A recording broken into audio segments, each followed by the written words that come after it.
Chapter 34. 8-Pointed Star Tempest's economic worth 8-pointed star. What gives? Let me give you my thoughts. It is just magnificent, truly magnificent.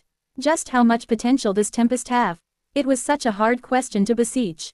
Luckily for me, Bloomin's free guildmaster Sir Fuse is adequate to have formed friendly terms with the monsters. Using my connection through him, I have contrived to sling some information from the new kingdom of monsters. Fortunately for me, His Majesty Demon Lord Rimuru is the one contacting me. Fuse said, they are hoping to find a distinguished merchandiser who'll aid demonstrate sound enterprises and installing profitable businesses across the world. Someone like me can fit the bill. And I am eagerly waiting for Demon Lord Rimuru to bear contact with me.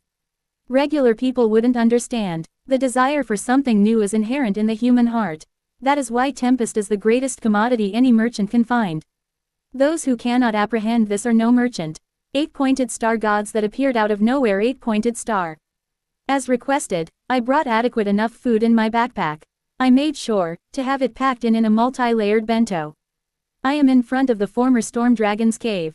Storm Dragon's cave, huh? It is said to be extremely dangerous because monsters like Black Serpent casually spawn everywhere in that cave.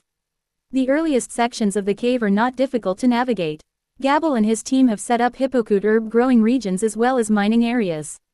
With their cooperation in installing facilities in the cave and the fact that the outer cave is monster-free, it was not a perilous excursion. My destination, however, was in a deep cave where no one had ever gone before. Even upper echelon security officers are prohibited from upsetting the late Storm Dragon's lair, as he is the former Jura forest deity. Tempest Serpent, Black Spider, Giant Bat, Evil Centipede, Armosaurus, and much more. Time flies fast, and venturing through the cave become hectic as I have encountered all of these hostile monsters. Those creatures are the most powerful in the forest, yet I don't feel intimidated right now. Presumably, I've grown as a fighter, and no longer regard these creatures as a danger. As I continue to sink into the bottomless cave, I vanquished beasts here and there, and everything adverse that has attacked me is slain. Great Sage San appears to have analyzed various good spells, but we'll get to that later. More crucially, after days of trekking several subterranean rivers and treacherous and confined tunnels, I've arrived. It surprises me the day I arrived. It was a magnificent modern residence that emerged out of nowhere. And, from where I am in the cave, I can see the rich minerals that our economy needs. The oddest thing is this home here in the middle of nothing. Such as this deep in the cave were rich with hippocute herb and class magic metal alloys. Report. Some metal alloys are higher and some are rare class. By higher you mean, notice, legendary class. For now, I decided to ignore the little aspects. I carried out my task by showcasing the bento I had prepared. I made sure to sear it again by heating it with a little flare. The meal will be re-moisturized, and other substances will evaporate. I knocked on the door 3 times. With a crash, the door burst open unexpectedly. A fearsome-looking man with golden hair who was irate confronted me. Not even a second, that I have looked at his face, my core suddenly started trembling in his presence. I stepped back and brought the bento back to my backpack.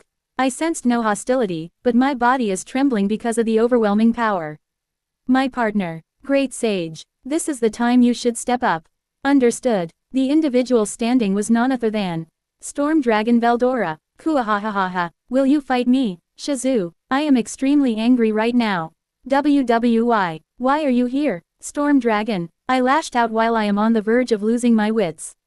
Kuahahahaha, feel the terror of my press. His voice loses intensity with each word. Up until Veldora, who was thrilled by my fright, fell out of the cold in front of me. Quote. What? Oh, Lord Veldora. A handsome man with red spiky hair checked onto the collapsed Veldora impatiently. He's out cold. I am sorry for this, Lady Shazoo. Lord Veldora was not himself these days. Quote. Lord Rimuru always brought us food. But, because he has left to Ingrasha, we haven't eaten for days. He faced me with such delicate behavior. But I find it strange that this person and the Storm Dragon both sound so familiar to me. Are you guys alright with that? Well yeah, we are spiritual life forms and we do not have any metabolism. Lord Veldora is just being a child as always. Gura, what do you mean cherries? Can't you see Rimuru is being mean to us again? Veldora, who have dropped to the ground, sprang back alive like it was nothing. You are way overdramatic, and what is your reason for bearing hostility to Lady Shazoo? I am treated as heir, and the two of them continued bickering with each other. Well, Shizu is an amusing individual as well. What a stupid reason. I offered Rimuru some matches as well, but that guy is a tough nut to crack. Well, Shizu and Rimuru are alike if you ask me. Let's welcome Lady Shizu to our home. And continue discussing this inside, please. As recommended by Cherries, we three went quietly into the house. In a rectangular kotatsu, we are each staring in the opposite direction. Cherries and Veldora are on the other side of me. So, as I was saying, Storm Dragon Veldora opens his mouth again before getting hindered by the individual named Cherries. Wait, before Lord Veldora can get ahead of himself again. I need you to apologize to her first. He crossed his hands, puffing his cheeks. Honestly, which one of us is the boss here? Nowadays, Cherries is just as cheeky as Rimuru. Sorry about that, I am really interested in fighting you, Shizu. Wait, how come both of you act like you are familiar with me? Let's elaborate on that first. Well, as you can see, I am Storm Dragon Veldora, Rimuru's sworn friend, and I am Cherries or Lady Shizu, known me as Ifrit. I exhaled the loudest, hey. In the cave, wait, Ifrit and Storm Dragon. What a weird combination. You just called us weird, aren't you? No, that's not the point. There are certain pieces that the puzzle wouldn't fit. Storm Dragon Veldora has chosen to properly explain everything to me as a result. How he met Rimuru-san, what they're carrying out here. And, according to some unspecified request from Rimuru, it is forbidden for Veldora to interact with intelligent life in any way. Well, that's not so awful. He entertained us and said the day of my liberation is drawing near. It's better than waiting to be reborn, Veldora said. The two of us are having fun by monitoring your adventurers here. We have our own inventions. What is awful is forgetting us and not giving us food. Can you see a bit of Rimuru's awfulness now? Shizu, more specifically, Lord Rimuru is just awful to Lord Veldora. I think Lord Rimuru has a lot to think about and he forgot about us. It's understandable considering the circumstances, Lord Veldora. But nothing is more important than your friend, right? I think I've heard that line before. During their conversation, I decided to finally accomplish my mission. PFT, no, he hasn't forgotten about you. My goal here was to deliver food ordered by Rimuru-san. Ooh, really, Shizu? Yes, here, please help yourselves. I gave them the bento I was carrying. They also politely invited me to join them for supper. While eating, our discussion continued. Thanks a ton, Shizu. Veldora expressed his gratefulness. It's nothing, Storm Dragon-san. Oh, just call me Veldora, or Veldora Tempest. Tempest, that's right, I bear the same name as Rimuru. Kuahahaha, I gotcha fooled. Using my pursuit of reality, I already know that Rimuru has sent you here. Technically, the three of us share the same name, Tempest. Pursuit of reality, is it some sort of a skill? Yes, it is a sub-skill of my ultimate skill, Faust. Ultimate skill. Yes, ultimate skills represent the final evolution of skills. They are the power to reveal non-hidden phenomena of this universe, they are the basis, and the power to alter rules of nature. Coming from the other side, Cherries added something. Ultimate skills could only be beaten by ultimate skills.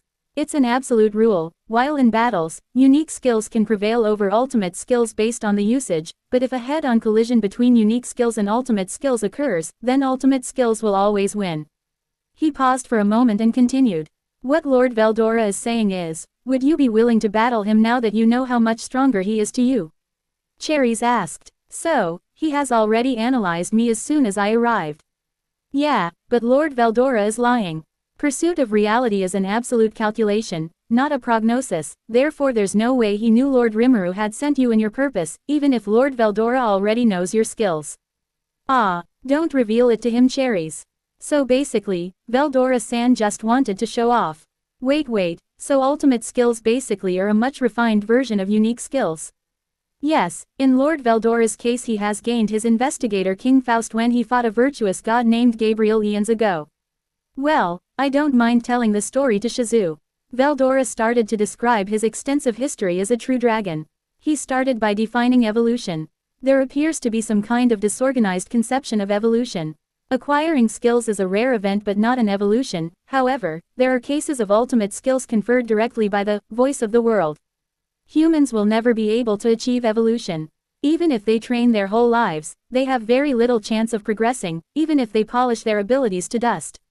If it happens by fate, those who have achieved the pinnacle of existence are referred to be heroes.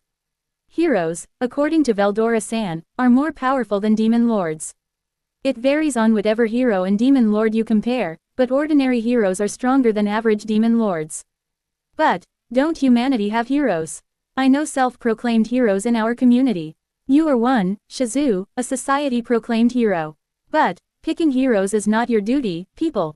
The world chooses heroes, which is why true heroes are far more powerful than champions. Only if you've seen a true hero will you perceive a fine differentiation of their skill level. Furthermore, the highest chance to gain an ultimate skill is having a strong desire for something while you are in evolution. Is this what Noir is talking about? Then, do you think I have a shot of taking an evolution and acquiring an ultimate skill? I asked. I am hoping that he would give me a yes, but he shot me down with the most callous reply. I don't have a heck of an idea. I could see Cherries as disappointed as ever. Lady Shizu, you don't question Lord Veldora about this. He is one of the 3 living strongest species, but just in terms of power, in terms of wisdom, he is severely deficient. He goes on to describe Veldora's vantage point.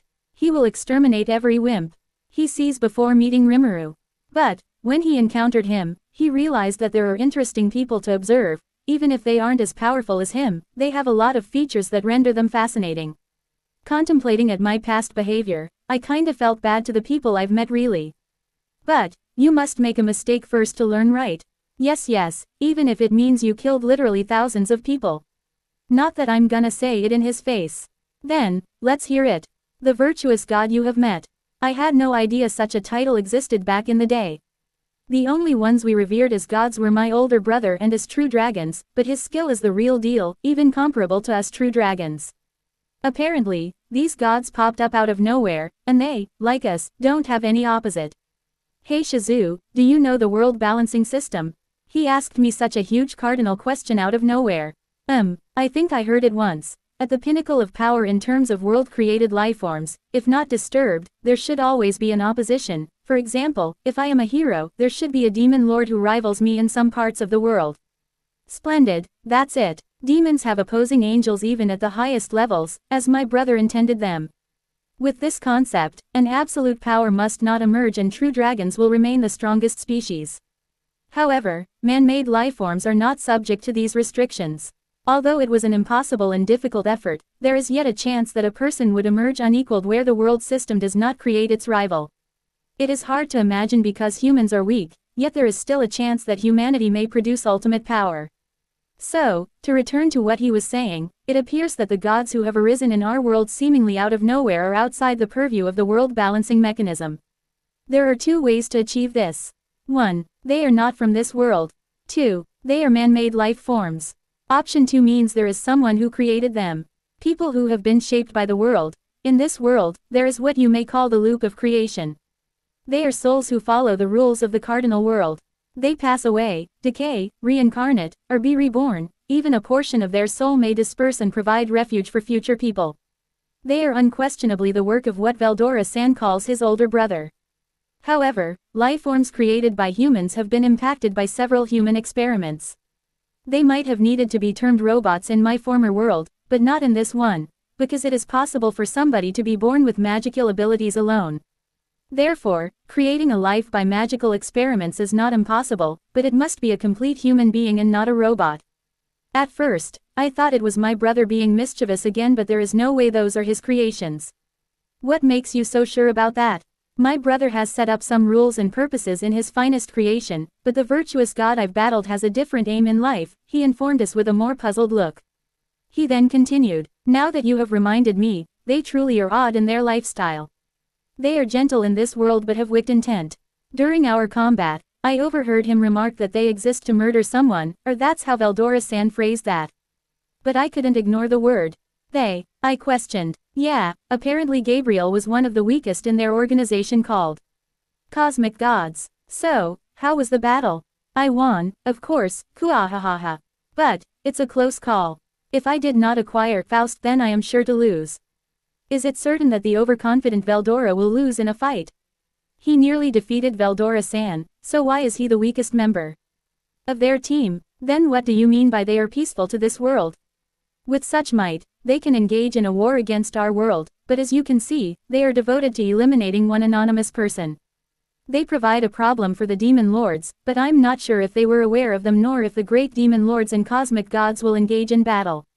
Guy Crimson wouldn't be so happy about them. Veldora disclosed the matter with this. Well, with that said, thank you very much for this food. My second friend Shizu. No, it's nothing. He smiled at me. This is the second time I've told my glorious story. I presume the first one is Rimuru-san. Of course. Hoo-ha-ha-ha-ha. So, how violent is Rimuru response sans to these cosmic gods? I asked him. No matter how I look at it, we'll have to deal with these folks at some point in the future. Therefore, it would be better for us to be ready than sorry. Quote. He took a moment and looked at me. For a minute, his face was soaked in sweat. He forgot to tell him, doesn't he? Fool, moron, why would you forget the important details? Already, I can hear Rimuru-san berating him. Well, it's not my fault. Rimuru is always in a hurry. He explained to us. Lord Veldora is such a storm dragon. Veldora is a strong person. Even if I used all of my abilities and boasted of my prowess, nothing should be able to affect him. Cherries said it with a disapproving frown. Even with that power, Storm Dragon's degree of intelligence remained low, necessitating his initial consultation with Rimuru-san while strategizing before a conflict. We're dealing with cryptic enemies here. Even though Veldora possessed an ultimate skill, Rimuru-san and I were better at using skills, said Cherries. Veldora frequently turned to his tremendous might as a true dragon.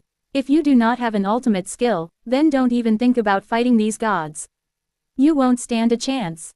There is a high chance Rimuru has an ultimate skill, but those puny demon lords are small fries. To put it another way, from Storm Dragon's perspective, the great demon lords are useless. We couldn't rely on the demon lords if a conflict with the cosmic gods arose. Some demon lords can still make contributions, although the vast majority of those Veldora saw as useless. Our repast took a while to conclude. After becoming buddies with Flame Lord Cherries and Storm Dragon Veldora, I traveled back to the office using my teleportation magic. I can always teleport back to a location after visiting it once. So, entering the cave was the difficult part, but this time, I can merely employ spatial teleportation. It seems I'll be visiting them quite often. As I leave, they both offered me a friendly, "See you again." What sort of adversaries are these cosmic gods? And from where did they originate? 8-pointed star. True deity and supreme elemental god. 8-pointed star. After calming the children down, I'm really beat. I was able to mow down all of their negative emotions. I take a seat in my bed and keep quiet for a bit. It was exhausting to be a teacher, especially since I teach kids with problematic circumstances. Then, while all of that is happening, I still have to go to Tempest from time to time. The kids have started calling me sensei, and tomorrow is our picnic. Oh yeah, I believe I will meet Myormals-kun tomorrow. Ingrasha was having a calm night, so I walked to the cafeteria and got myself a cup of milk before going to bed. But as I made my way back to my room, I picked up on something somewhat odd. Tis-sensei had a melancholy countenance as she lay in a dark corner. One of my fellow educators at the Free Academy is Tis-sensei. She is at least someone I can chat to, and we got along okay, unlike a certain someone. Jeff-sensei, what's wrong? I asked her. She held my hands while glancing at me.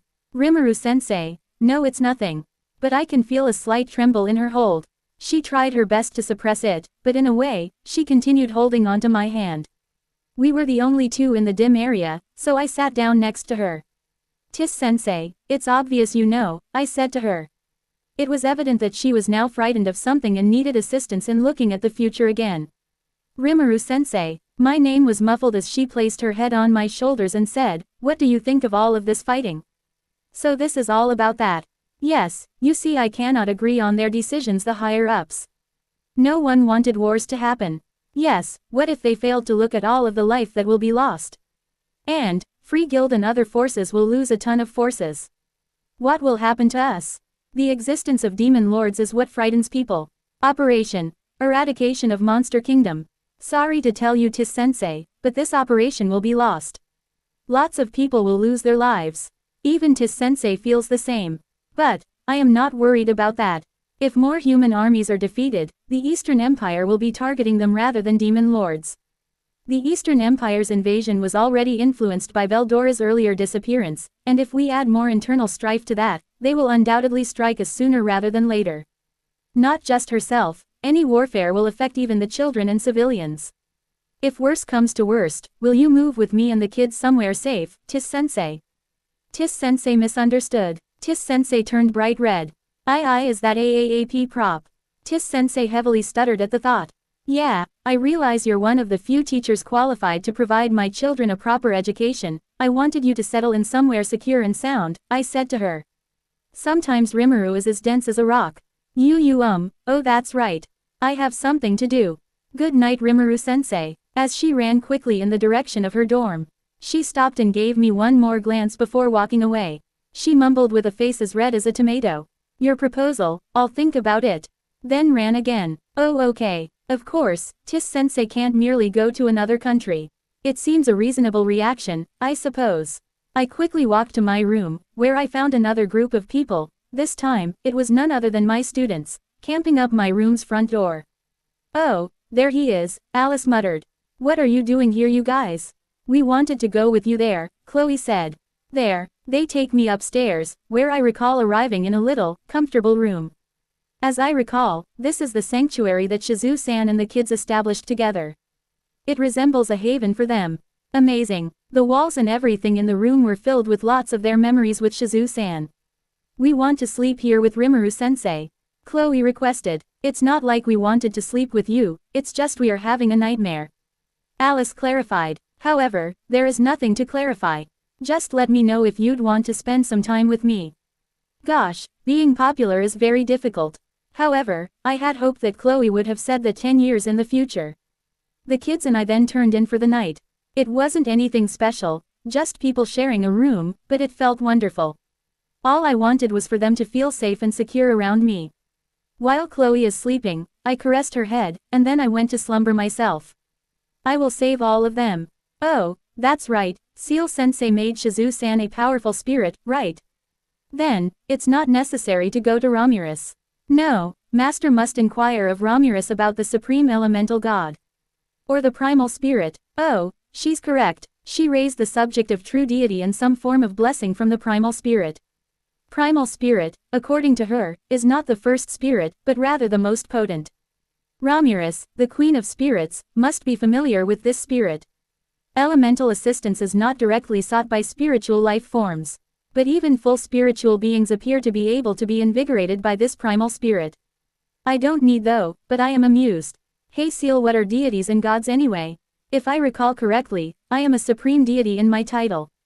Deities and gods are the same things, Master. The most effective approach to explain this is to first examine demigod. The great demon lords also is the complete opposite of the demigods. Even though they don't belong to the true dragon species, great demon lords and demigods have strength comparable to true dragons. Thus, they are full spiritual beings. She goes to the next part. Supreme deity refers to the unsurpassable person, bestowed to the strongest person in the cardinal system. So basically, the world has a ranking system and I became the number one strongest. Then, if I am the strongest, then what is the point of the higher one true deity? Supreme deity is the sole contender for manifesting the entirety of the world. Or, the only one who can clamber to the undisputed highest pinnacle of existence.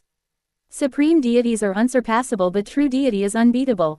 When a true deity manifested in the world, there is no way for it to die. Its spiritual core cannot be destroyed. True deities do not gain ultimate skills, but they gain the only 3 open hollow corner bracket supreme authority close hollow corner bracket. In simpler terms, the cardinal system's supreme deity is the strongest among them all. However, a true deity has power over the system. Open hollow corner bracket supreme authority is like a new set of skills outside of the cardinal system. And there are only 3. And like the rule of unique and ultimate skills. It seems, open hollow corner bracket supreme authority close hollow corner bracket destroys any ultimate skills. And the requirements for becoming a true deity are not souls, but something that I cannot obtain even with my creation lord skill. Seal enlisted the requirements. 1. All true dragon factors. 2. True deity essence. 3. Primal spirit's blessings, then it will be turned into open hollow corner bracket true deity's hard close hollow corner bracket. 4. 5 attendants that were god level. As far as I am aware, Diablo turns into a demon god at the end of the Great Tenma War. I then assume that it was the title that was required. I distrust the idea that even if I fill my subordinates with my magicules, they would transform into anything akin to a godhood. First of all, I find it difficult to absorb the god idea as a whole. Corollary, I am the sole contender for all of these divine hijinks. It is hard for me to think that, as I am right now, I will be defeated. But I might consider it if a formidable foe ever suddenly appears. However, I don't enjoy being a part of this mess right now. Therefore, I'll just ask Ramirez about it without making a big deal out of it. I just remembered insect person that how we are evenly matched. The insect person is the type of person that represents a mystery in itself. Both its origins and the source of its power are unbeknownst to me. I thus realized that my approach had to be impartial. Although it is a strong weapon I could employ, I don't want to be a part of this godly fiasco, though I ought to stop the antagonist from getting his hands on it. My recommendation is that after obtaining the primal spirit's blessings, I take care to stop interfering with the matters of the true deity. Let's just say, I'll take the blessing but I will not awaken myself. I will just stop the enemies from getting their hands on this god ascension. 8-pointed star wizard Myulan 8-pointed star. I am Myulan, the ring finger of the great demon lord Clayman. After several fruitless invasion attempts of the kingdom of Tempest, I ultimately walked through a champion Yume. He is a covert stand-up champion aiming to improve Tempest's reputation. He is such a weakling, yet when we needed him, he was powerful. They were shocked when they saw how powerful I am and how easily I defeated him. I will join their squad, as Yume pledged to do. Their squad reeks of men and I am the only female. I am the strongest so I don't need to worry about them.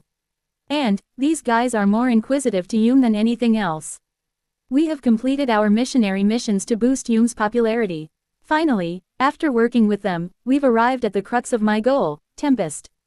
They have a superb carriage and transportation. As soon as we get in the Jura, there are several ogres deployed from a specified distance from each station. Their security with their buddies is lax, they didn't even verify their IDs or anything. They let us through as soon as they saw Yume's face. Halfway through, there is a nifty highway system that makes things even smoother. We took a few stops and goodness there are water stations. Not long, we reached the capital, Rimuru. As the stories go, the city was beautiful. Many businesses and people are currently coming here.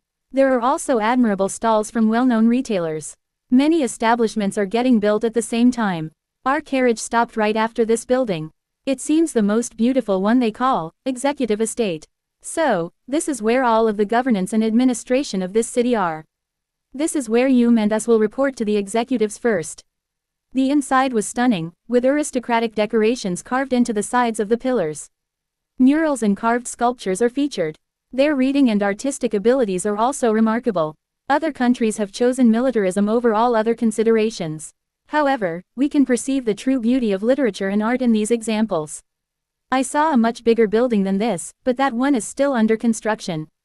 Butler uniformed gentleman welcomed us with a bow. Long time no see, Vesta-san, Yume greeted. The name Vesta, on the other hand, was all too familiar to me. Sir Yume, this way please. We followed them from behind, as directed. Man, lots have changed since I left. That's given, the world right now is chaotic and we need to protect ourselves. That is Sir Rimuru's way of thinking. Vesta muttered, where is boss? He hasn't returned yet. Lady Shizu was responsible right now for all of the administrative works. Must be tough to be her. She hasn't left her office for a week now. We gave consent to postpone the construction work and give the orcs a one-day break. That will act as a holiday for both the orcs and Lady Shizu since the construction legal documents are keeping the papers busy. Sir Geld, on the other hand, shuddered at the picture of doing nothing for a whole day. So in the end, we didn't suspend the duties. Hey, being a workaholic can be both beneficial and terrible. Yume replied at the silly story. Just the other day, Gabble was grieving over the hippocute herbs because it was harvest time, screaming and crying and saying, no, I raised them. I'm drawn to ridiculous stories about monster executives. We've arrived thanks to your guidance. Vesta-san opened the door and we saw a lovely black-haired lady seated in the center of the table. She is only the second ruler of this country, but I immediately feel a strong attraction to her. Yume and the others welcome back. She greeted. She is a human. Yo, Boss Shizu, you're doing okay as always. Oh please tilde so, how was your mission? She said with a smile. Heck yeah, successful in both, Bloomend and Farmus. But Yume said a but. He goes on to say that Tempest and Demon Lord Rimuru have a horrible reputation in Bloomend. I see, that's too bad. I've tried everything I can to convince them. It's alright, Yume has done your mission pretty well. Please for now relax a bit, I know all of you are tired from your expedition. After saying our farewell, we left the executive estate. Mayulan, you understand don't you? Cuckoo, not only your life but everyone around you dies if you defy me. This is Lord Clayman contacting me. Yes, I know, Lord Clayman had my heart at first, and I knew he had no intention of giving it back. I was a toy for him. However, once that guy has communicated with Lord Clayman, he had gone above and beyond the call of duty. Not alone will I perish, but so will the entire Tempest. At first, he could end my life in an instant, but then he conducted another surgery on me. He has planted an artifact that will cause my life to burst. The result is an explosion as potent as ultimate magic. 8-pointed star prideful judgment 8-pointed star. I've made up my mind, let's visit the kingdom of monsters, shall we? I cannot sit around anymore with all of this fuss.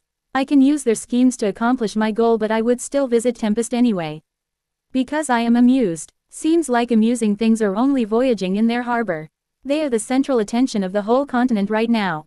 These large subtle movements of humans, Milam scouting demon lords, and that monstrous Charybdis revived then killed on the spot. I've sent Misery on the Jura to observe the spectacle. It seems Milam was the one who eradicated that enormous beast. The report also said that Demon Lord Rimuru is not bad either. How do I say he is powerful? Misery was confident that Demon Lord Rimuru had noticed her even from a great distance away. Misery is still a demon peer, but since Demon Lord Rimuru effortlessly tracked her down, it appears Rimuru is not your average demon lord. Might and cunning are two attributes that define a powerful individual. Misery also stated that Rimuru is a novice when it comes to concealing his energies. Cheeky bastard, you may have fooled Misery, but you did not fool me. Using my strategies against me is pointless. That's why, Demon Lord Rimuru, I need to see you. I'll put you in a position where you and I can fight without restraints. If Rimuru is the one inflicting havoc in this world, I will witness it for myself and be the one to make your judgment. Velzard showed up again. It was another issue I needed to handle. Or, at the very least, a mystery that I should be the one to solve. Depending on what it was, it may be disastrous in his world. Is it that issue again? I asked her. She just looked at me with a straight face. It's definitely there. There is a fluctuating dragon factor somewhere. Has this happened before? No, dragon factors are inherent, and we cannot conceal them from each other. This is the first time I've seen someone hiding a dragon factor, and he or she is just hanging on with little fluctuations. Then, do you like to come with me? Hearing that, Velzard got quite an expression on her face. Come with you. Come with me to the Jura forest. I have a business with Demon Lord Rimuru there, and there is where Storm Dragon Veldora has gone. We might find answers to both of our problems.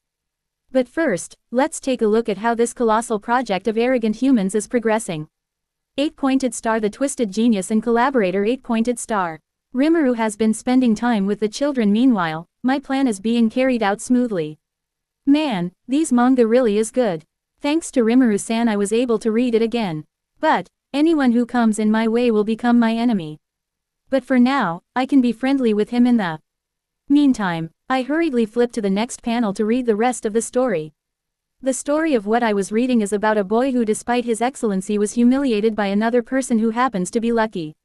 Sounds familiar? I have a confession to make. Teehee tilde all this time I am deceiving everybody. Surprise. Well, that includes Rimuru-san. He didn't know how much I am an advantage to our game. The narrative continues with the child suffering a humiliating defeat and then returning for vengeance. But you were saying Yuki, what are you talking about? This is my confession even though there is no one here. I'll reveal it for the sake of our game. Rimuru-san, I remember everything. Yes, that's right, I remember carrying out my brilliant plan. But, you obliterated every plan I have made. It is still fresh in my memory. Our game is simple. Guy and Rudra's bet is whether mankind or demon lords will triumph. Ours, on the other hand. Will I be able to annihilate this world? Or are you going to be able to save it, again? The sore recollection of my humiliating defeat throbs in my body. This time for sure, I'll win. I've done hundreds of preparations for you and you didn't even know that I retain all of my abilities. Name, Kagarazaka Yuki. Species, Odious Deity. EP, 10 million. Skills, Magical Breeder Reactor Information King. Akashic Records Creation Lord Ahura Mazda Greedy King Mammon Justice King Michael Summoner Ruler Plunderer Thought Restraint Thought Guidance Null Peace Symbol GE King R%. Of course, there is a twist. I am not Yuki that Rimuru-san have defeated at the summit. I am a complete replica made by that person. But you can't say I am a copy either because I fused with the Yuki in this timeline. Speaking about the devil, the man who saved me from humiliation appeared. He is someone with whom I cannot begin to compare myself. He is the one who brought me back to life. There is just one thing we have in common. We wish Rimuru-san dead. This guy is so powerful that even in peak condition, I couldn't stand a chance against him. He's a creature who emerged from the abyss and just says, "Destroy, Rimuru Tempest." I've done calculations and analysis for him but it doesn't make any sense. He arrived in my office with a loud thud. His entire body, from head to toe, is engulfed in a dark, sinister miasma that surrounds him. He lacks both a face and a physical body. He is a spiritual life form with no form but can manifest his spirit as a material body. He is a terrifying foe, thank goodness we are allies. He came here to remind me again of something. As I already stated, he never talks or converses, yet we understand one other due to some strange blessing he has bestowed upon me. That benediction granted me 5 times the strength of the stellar dragon. And what he has said to me today is, his message today is, Rimuru and he has fought. While it was a quick hard battle, Rimuru is sure to win. Really, even Rimuru can win against someone like this person. It seems Rimuru-san has grown a lot stronger than the last time we faced each other. And, I need to be more cautious. It's difficult to confront an opponent who, no matter how you maneuver, always wins. I'll start our game by seeing Rimuru destroy the world he meant to defend. I manipulated the Western Council's higher ranks to strike Tempest. And by manipulating, I mean total mind dominate. If Rimuru-san has become vicious, he might be able to fulfill my aim on his own. Let's give him the ache of slaughtering 2 million humans with his own hands as an opening to our cortege. 8-pointed star Downfall of Usarania 8-pointed star. Dwarves, demi-humans, and human merchants were among the numerous visitors to Tempest. There isn't a single delegate from the Beast Kingdom, but there are plenty of beast tourists wandering the streets of Rimuru. And, there many rumors have spread in the town until it has reached the ears of Tempest executives.